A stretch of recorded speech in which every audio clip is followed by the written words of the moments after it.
En este trabajo vamos a tratar de aclarar una situación confusa para muchos ciudadanos. Se trata del puente encarnado. Mucha gente dice que el puente encarnado es el del ferrocarril que pasa sobre el río Esgueva y que separa Vadillos de Pajarillos. Ese no es el puente encarnado, y en el Archivo Municipal de Valladolid hay documentación suficiente para dejar bien claro cuál es este puente. Este es el puente que, según la opinión generalizada de los ciudadanos, se llama puente encarnado. Vamos a demostrar que esto no es así, y de paso vamos a ver cuál es realmente.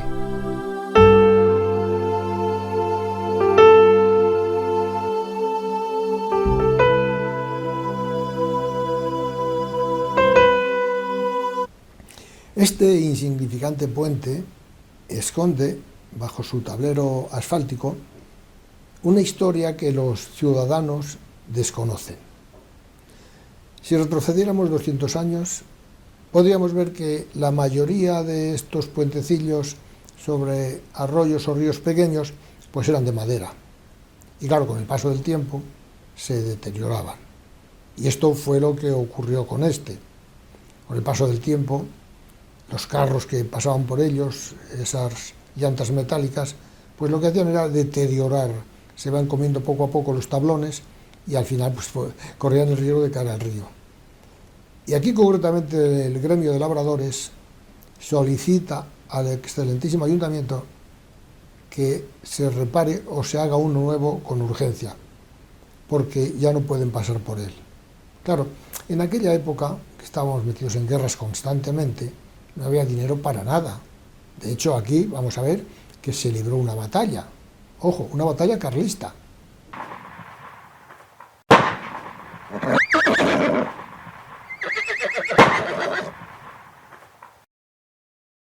En este documento podemos ver que en el año 1829 el gremio de labradores solicita al ayuntamiento que se tenga en cuenta la situación del puente encarnado. Era un puentecillo de madera que estaba en pésimas condiciones y tenían miedo que al pasar por él con los carros se hundieran.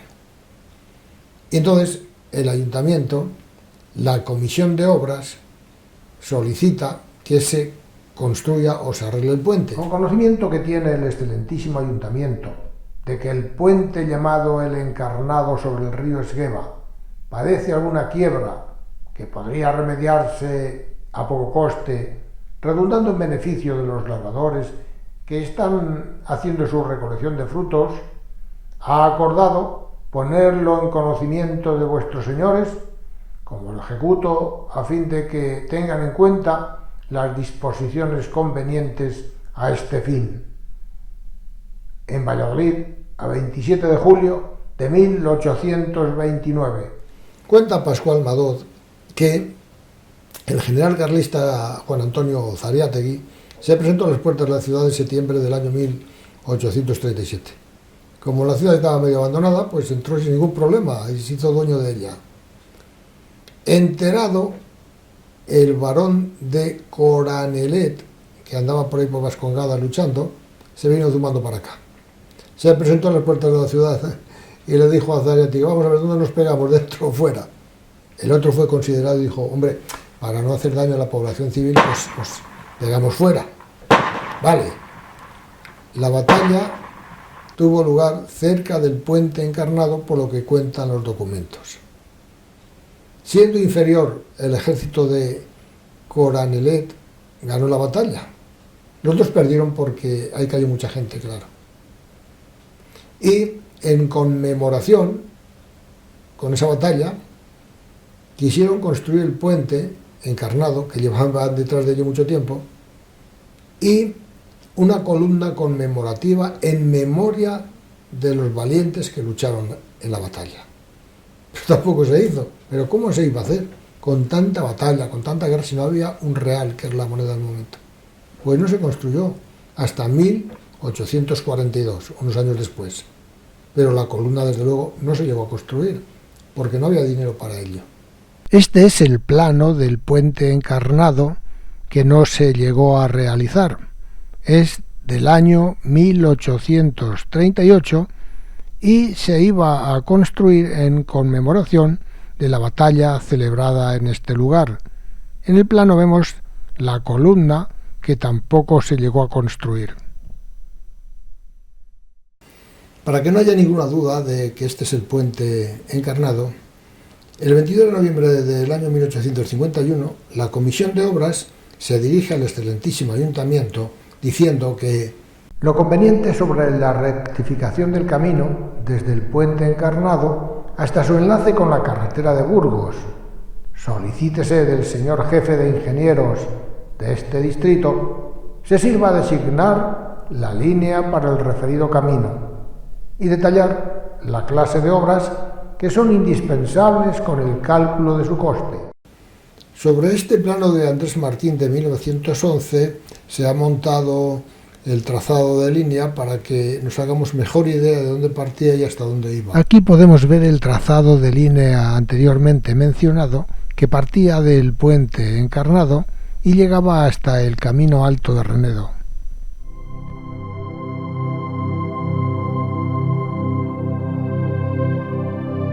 En este otro plano de 1909 podemos ver el trazado completo que venía desde la carretera de Madrid.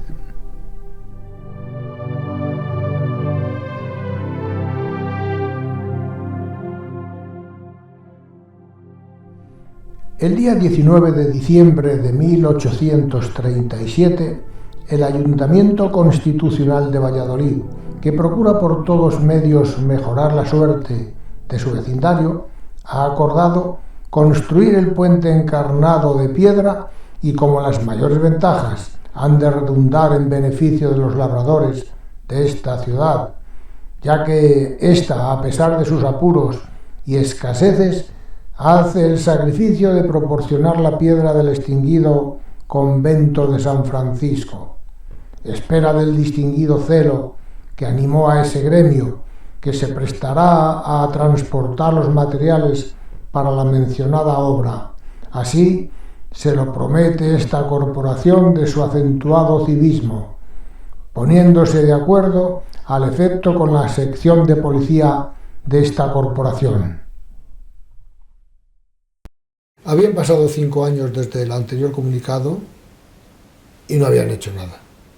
Al final, el día 15 de enero de 1842, se reúne la comisión y decide esto. Decidida esta corporación a continuar la obra del puente encarnado hasta la terminación, espera del celo y patriotismo del gremio de labradores de esta ciudad, que por su parte lo ha de hacer por los medios que le sean más convenientes, como entre otros el transporte de los materiales al mismo y demás que tengan conexión con el objeto expresado. 38 días después del comunicado anterior vemos que todavía no se ha hecho nada, porque un escrito de la sección de policía del 23 de febrero dice esto. Reconocido por alguno de los individuos de que componen la sección de policía del peligroso estado en el que se halla el puente titulado Encarnado, situado sobre el río Esgueva en la travesía del camino de Madrid a Burgos, cuyo paso es ya impracticable, se ocupó, desde luego, de acudir a su habilitación pronta e indispensable, no perdiendo nunca de vista la exigencia de que se realice sin levantar mano el proyecto del nuevo puente, cuyas obras presupuestadas 11.548 reales. En el documento anterior vemos que la Comisión de Policía inspecciona el puente y lo encuentra en pésimas condiciones, intransitable realmente. Entonces, el 16 de abril, el señor González, responsable de la obra del puente, comunica que además de la piedra del excedente de la Casa de la Cebada, de aquella que hablamos del convento de San Francisco, pues que no es suficiente piedra, que hay que traer más piedra y que hacen falta 40 carros más. En este ayuntamiento, el señor González, que para según en la obra del puente encarnado, se necesitarían todavía unos 40 carros de piedra de mampostería, además de la que se había llevado, de la que se hallaba al pie de la casa titulada de la Cebada. Pensando, ¿de dónde sacamos más piedra? Pues claro, una parte del sobrante de la casa de la Cebada, otra parte del convento de San Francisco, y lo que falta, que son 40 carros, ¿de dónde los sacamos? Se dieron cuenta de que el año anterior se había hundido la torre de la catedral, la Buena Moza. Y dijeron, pues mira qué bien, ahí está la piedra. A por piedra a la Santa Iglesia Catedral. Y de ahí se llevaron el resto de la piedra.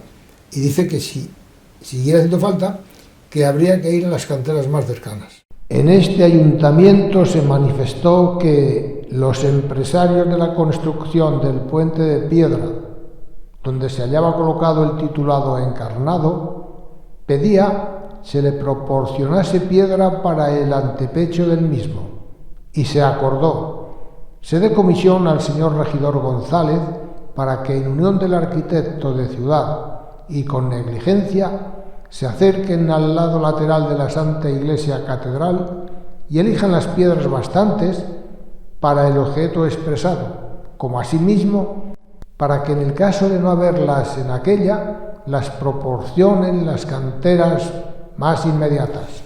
El 14 de mayo de 1842, Miguel Araciles, constructor de la obra del puente Encarnado, se dirige al excelentísimo ayuntamiento exponiendo que, habiendo rematado en él la construcción del puente Encarnado bajo ciertas condiciones en la cantidad de 6.500 reales, dio principio a dicha obra, que ya tiene concluida, habiendo llenado en su concepto todas ellas en la forma que se obligó, pero con motivo de la rebaja que se hizo de 4.000 o más reales el día del remate, apenas se ha alcanzado la cantidad en que se celebró para la paga de los crecidos y dilatados jornales que ha tenido que satisfacer, y por consiguiente ha sufrido una pérdida considerable en perjuicio de los intereses de su casa y su familia.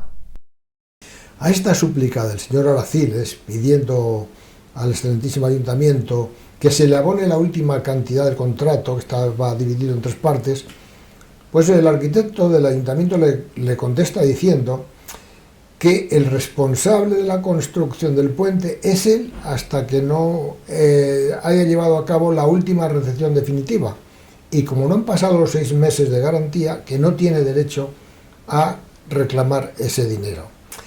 Y él, claro, dice que eso va en perjuicio, siempre ponen a la familia, de su familia y de sus intereses y no sé qué, eso lo dice el documento. Y ha visto más expedientes en los que el constructor al final lo expone de esta manera. Claro, el presupuesto de la obra era de 11.000 reales y él lo hace 4.000 a la baja, quiere decir 4.000 reales menos, es mucho dinero. Y al final, pues claro, se había visto mal para pagar, dice que habían subido los jornales, no sé qué, claro, se había visto mal para acabar el puente. Y con urgencia necesita dinero.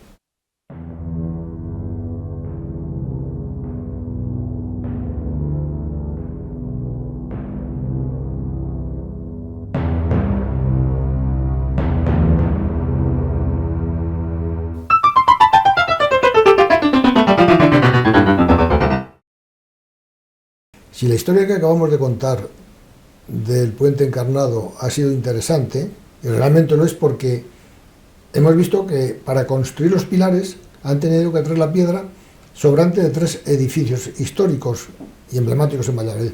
Uno fue la Casa de la Cebada, que en sus tiempos tuvo su importancia. El otro, el convento de San Francisco. Y por fin, la piedra de la torre de la catedral, que se había hundido el año anterior. Bueno, pues vemos que la historia es interesante, pero no lo es menos la segunda parte que vamos a contar ahora. 45 años después, otra vez el puente está en malas condiciones. ¿Por qué? Pues porque con la piedra de esos 3 edificios se construyeron los pilares, pero lo que es el tablero, lo que es la calzada, se construyó de madera. Y claro, 45 años después, la madera, con la humedad, con las nieblas, que entonces había muchas nieblas, la madera se va deteriorando. Luego, que los vehículos que pasaban eran carros con llantas metálicas, todo eso lo deterioraba. Y entonces, claro, se encontraban en muy malas condiciones y ya dicen que es urgente una nueva reparación. Y esto es lo que vamos a ver.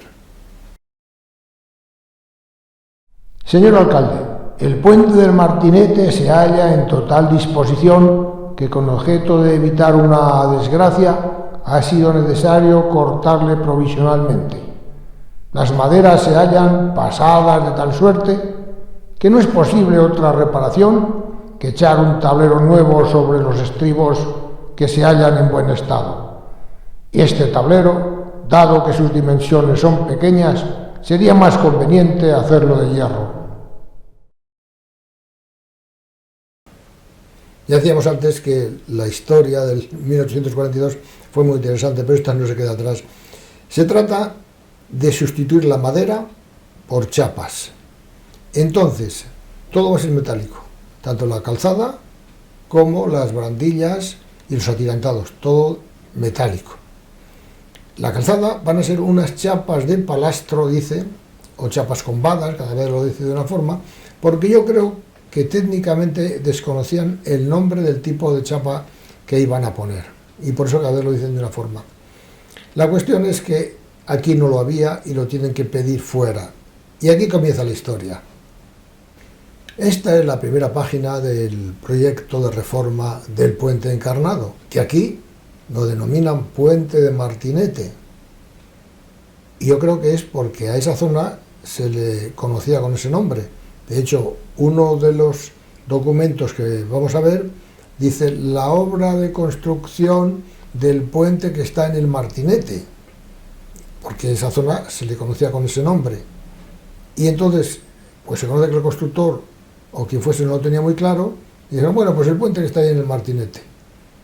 Y durante la obra, cada vez que levantan un acta por algún motivo, pues lo llaman de una forma: Puente del Martinete, Puente de la Reina, Puente del Martillete, Puente Encarnado. Al final ya el último expediente lo deja como Puente Encarnado, pero era como se llamaba, claro. Y se conoce que en el ayuntamiento dijeron, no, este es el Puente Encarnado. Y por eso al final ya lo deja como Puente Encarnado, que es su nombre realmente. El día 3 de octubre de 1887 se publicó en el Boletín Oficial de la provincia la subasta para la construcción del nuevo puente Encarnado, denominado de momento en este documento Puente de Martinete.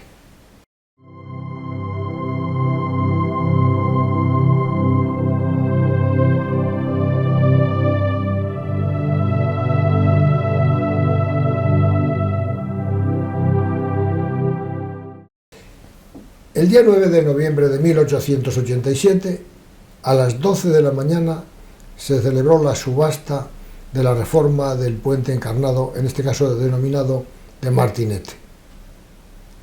Se llevó la subasta Félix Valle y lo hizo 1 céntimo a la baja, 1 céntimo por ciento a la baja, dice el documento. Pobre Félix Valle en la que se ha metido. Si hubiera sabido él en la que se metía, además de no hacer ninguna rebaja, seguro que había salido corriendo del ayuntamiento.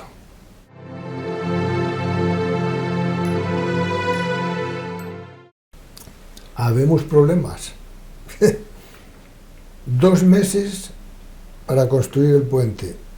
Eso figuraba en las bases de la subasta. ¿Y qué ocurre?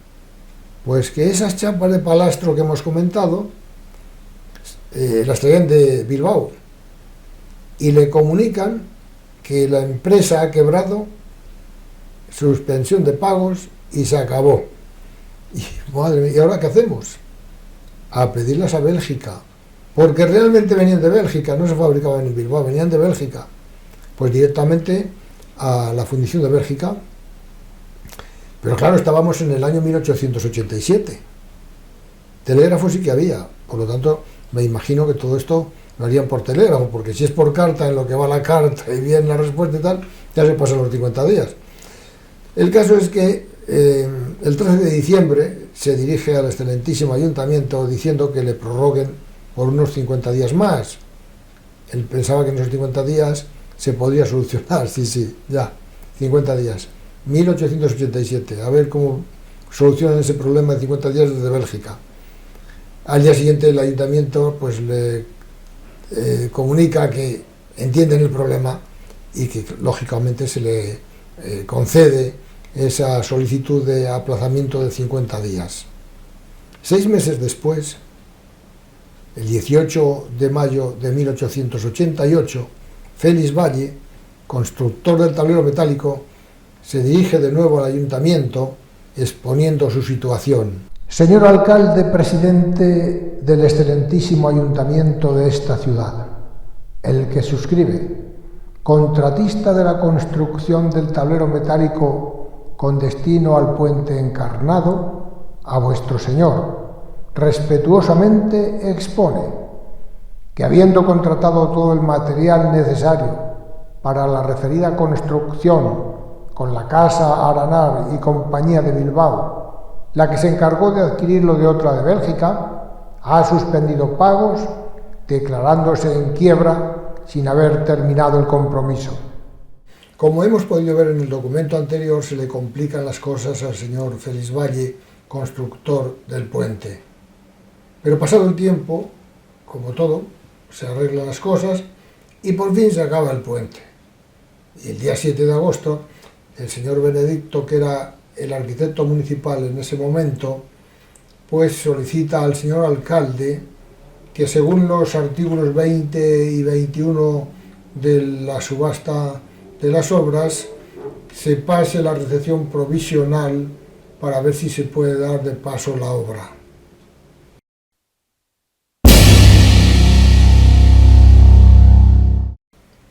Con los problemas que el pobre señor Félix Valle había tenido con la construcción del puente, al día siguiente de acabarlo, sin haber pasado la recepción provisional que veíamos anteriormente que solicitaba el arquitecto del ayuntamiento, se le ocurre a un transportista imprudente meterse en el puente con un carro cargado y, sobre las 6 o 6:30 de la tarde del día de ayer, al pasar un carro cargado por el puente encarnado, recién construido sobre el Esgueva, a inmediaciones del Martillete, se rompió una parte de su atirantado, abriendo un fuerte boquete que impide el tránsito público sin que afortunadamente haya ocurrido desgracia alguna. Tengo el honor de participarlo a vuestro señor para su conocimiento y resolución que al efecto estime adoptar.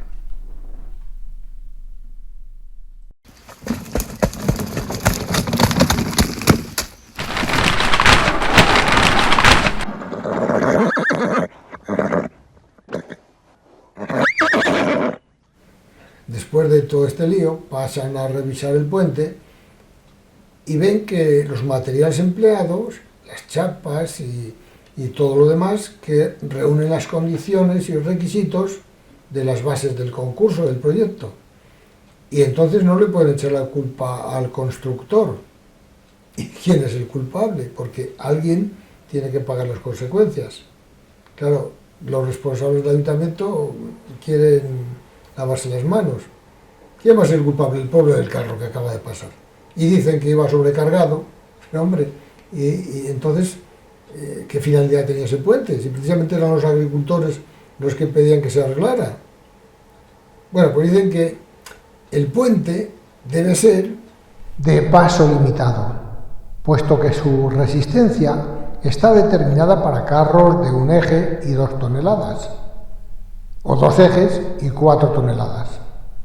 El carro que produjo la deformación y desprendimiento de las planchas pesaba seguramente 4 toneladas, teniendo un solo eje, de suerte que en el punto de apoyo de cada rueda gravitaba una carga doble de la admitida en los cálculos, y no estando aún bien sentada la calzada y penetrando las ruedas hasta las mismas planchas, éstas cedieron.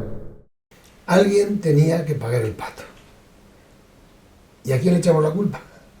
¿A quién le echamos la culpa si dicen los técnicos del puente y del ayuntamiento que las chapas y todos los demás elementos empleados en la construcción se ajustan a las bases del concurso? Pues al del carro que se ha metido. Es cierto que se metió cuando todavía no estaba inaugurado. Entonces, ya está, pesaba 4.000 kilos, este es el culpable. ¿Por qué? Pues porque las chapas estaban calculadas para un peso de 2.000 kilos por eje. Y este, como era un carro de un solo eje, y dicen que pesaba 4.000, pues ya está, culpable. Estaban calculadas para 2.000 kilos de un vehículo de un solo eje y camiones de 2 o más ejes de 4.000 kilos. Y alguno estará así pensando, ¿y camión en aquella época, en 1880?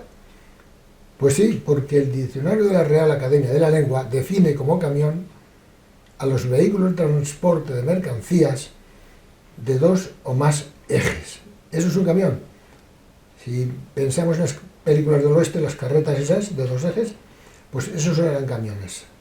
De un solo eje ya no era camión, era un carro simplemente, pero no era camión. De 2 o más ejes era camión. Que no hay que confundirlo con el camión actual, que es automóvil camión, ojo. Es automóvil camión. Automóvil turismo, lo que llamamos coche, porque viene del coche de caballos, pero es automóvil.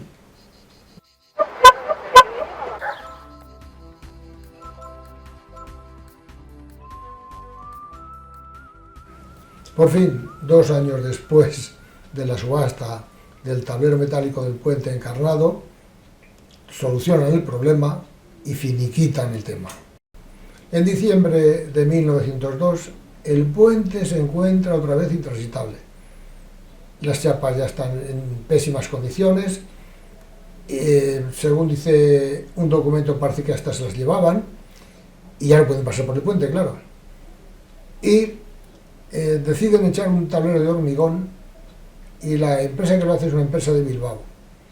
El arquitecto del momento era el famoso arquitecto don Juan Agapito y Revilla. Señor alcalde, diferentes veces, unas por escrito y otras de palabra, he dado aviso del mal estado en que se encontraba el tablero del puente titulado Encarnado sobre el brazo sur del Esgueva. Llegada la época inmediata a la recolección, todos los años ha habido que hacer reparaciones de alguna importancia en el tablero, pero es tal el estado de las carreras que ni con estas, ni con las alfargias de piso que llevan tan y se llevan de continuo, se puede contar ya para hacer una reparación sólida. Este es el plano del proyecto de construcción del tablero de hormigón armado, firmado por el prestigioso arquitecto Juan Agapito y Revilla en el año 1902. Bueno, pues nos vamos a meter aquí, en esta parte. Yo quería demostrar que estos pilares del puente son los del año 1842, pero esto es como la selva virgen, de aquí no se puede pasar, esto es impenetrable, por lo tanto nos vamos a quedar con las ganas de ver los pilares. Desde esta otra parte del río se puede observar el puente, bueno, las barandillas y el tablero de hormigón. Los pilares no se pueden ver, que era lo que yo pretendía, para demostrar que son los originales del año 1842. Pero hay tanta maleza y arbustos que han crecido que es imposible ver los pilares. Gracias a esta fotografía de hace unos años, antes de que los árboles no dejaran ver el río, se pueden ver los pilares originales de 1842, 4 pilares de sillería más los 2 estribos.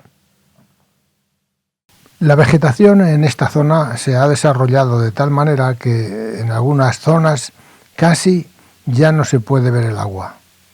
Mi pregunta es, si por circunstancias climatológicas viniese un aluvión, los patos vuelan, los humanos no.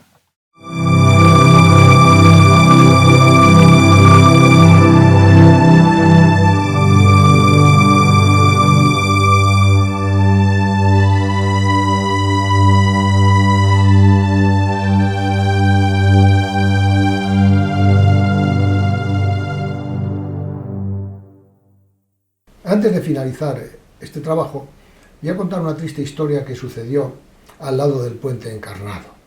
En el año 1868 se llevó a cabo una gran obra de encauzamiento del ramal sur en el tramo comprendido entre el Puente de la Reina y el Puente de Vadillos, 4.100 metros. Ojo, el Puente de la Reina, creo que ha quedado claro que no es este motivo de este trabajo, el Puente Encarnado. El Puente de la Reina se encontraba a la entrada del término municipal de Valladolid viniendo desde Renedo. Anteriormente se llamó Puente del Emperador y de ahí partían los dos ramales del Esgueva. Como consecuencia de la obra de encauzamiento, el constructor hizo una casilla para que se guareciera el vigilante de las obras. Una vez acabada la obra, se la vendió al vigilante. Y poco después murieron el marido y la mujer, o sea, el vigilante y la mujer, dejando 6 huérfanos, la menor de 18 meses. Todo un drama. En 1874, Fermín, que era el caminero encargado de mantenimiento del tramo de carretera, dice el documento, comprendido entre el Portillo de la Pólvora, que se encontraba en lo que ahora es la plaza de Luis Braille, y el Puente de Encarnado, o sea, calle Gabriel Galán, calle Puente de la Reina, eso era el camino de Renedo. Y venía hacia el Puente de Encarnado, claro, y luego seguía paralelo al río. Bueno, pues Fermín observó que habían cortado 4 árboles, 4 chopos, dice, y se lo comunica al alcalde de fuera de las Puertas de Tudela, que le correspondía a esa zona. Y los dos se personaron en la casilla de los pobrecillos huérfanos. Y dice que allí estaba el cuerpo del delito, que allí estaban los chopos. Y deciden derribar la caseta. Se ve que pensaron, muerto el perro, se acabó la rabia. Ya, ¿y qué hacemos con los niños? ¿Qué hacemos con esos 6 huérfanos? Ni siquiera lo pensaron. El hermano mayor, Ángel Pérez, se dirige al señor alcalde exponiendo su drama.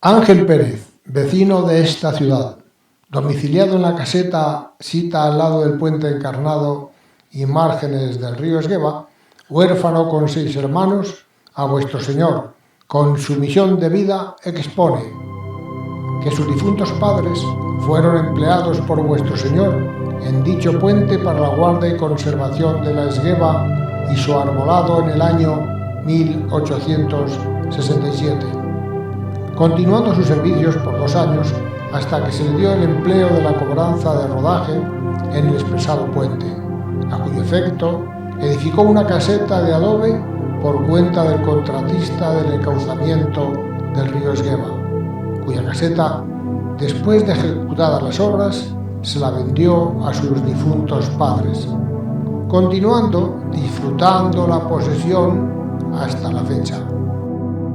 En la actualidad se le ha hecho saber que se destruya dicha chabola sobre la paga de 20 pesetas, importe de un álamo que mi hermano Francisco ha roto.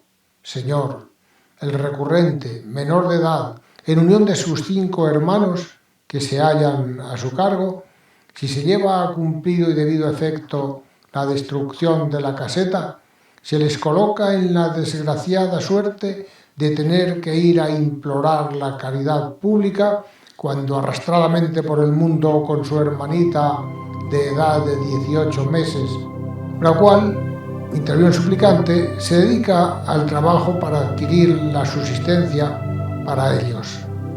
La cuida una prima cuya circunstancia le impulsa a molestar la superior atención de vuestro Señor. Suplicando, se digna disponer que continúe dicha caseta en su ser y estado, previo abono de un canon o censo anual que tenga bien imponer por el solar y el árbol destruido cuando mejoren de fortuna.